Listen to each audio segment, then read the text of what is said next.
News Channel 7. Time for 7 First Alert weather.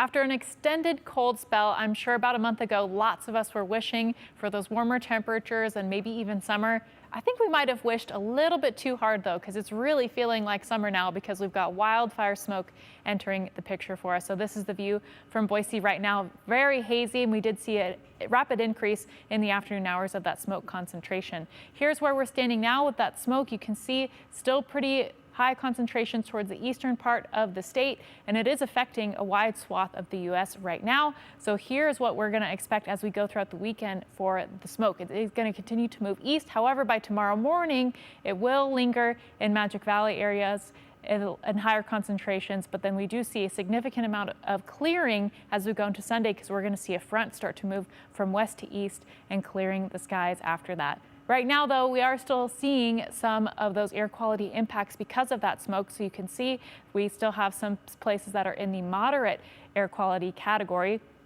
And that includes places in the Treasure Valley and in the Magic Valley area in Twin Falls. We did just hit that unhealthy sensitive group category earlier today, but now it has since improved back to the moderate. However, we could still see that happen. We could still see the return of the unhealthy category, and that's why there's an air quality warning in place all the way through Monday for some spots. And we also do have flood warnings that are still in place. We've talked about those a little bit for the Central Mountains because we're going to continue to see snow melt with those warm temperatures this weekend. We're also tracking some thunderstorms. And I say thunderstorms because I can see some lightning happening with some of these storms, but for some of those, they're a little bit more like pop-up showers, but we could still see some of that happen. There have been several storms near Cascade and near Crouch producing lightning.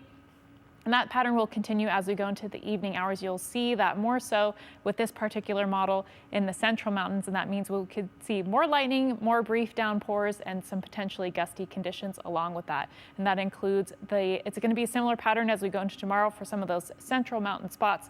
Very similar to today, and then as that front moves in on Sunday, we could see some of those showers pop up in the evening as well, though there's not too much model confidence on that, so I wouldn't be too surprised if they dissipate before Sunday happens. So for tomorrow in the Magic Valley, again, we're going to see some of those air quality concerns linger probably into the morning hours, maybe towards the afternoon for Magic Valley spots. Central Mountains may see clearing a little bit sooner, those highs of 73. And again, we have the chance of seeing those isolated thunderstorms in that area. Slightly drier towards West Central Mountains, though I wouldn't rule out a pop-up thunderstorm or two. And in those valley spots, we're talking about near record temperatures tomorrow with 91 degrees, the expected high for Boise. Now, as we look at your 7-day forecast, you'll notice those near record highs are going to be sticking throughout the weekend. Then that front moves in on Sunday and we start to see a cooling happening on Monday. Then we see a little bit of those more moderate temperatures return and chances of thunderstorms as we go into next week. By the way, we tied the record for the hot temperatures today for record high temperature for Boise at 90 degrees today. Sports director Jay Tust will be right back with sports.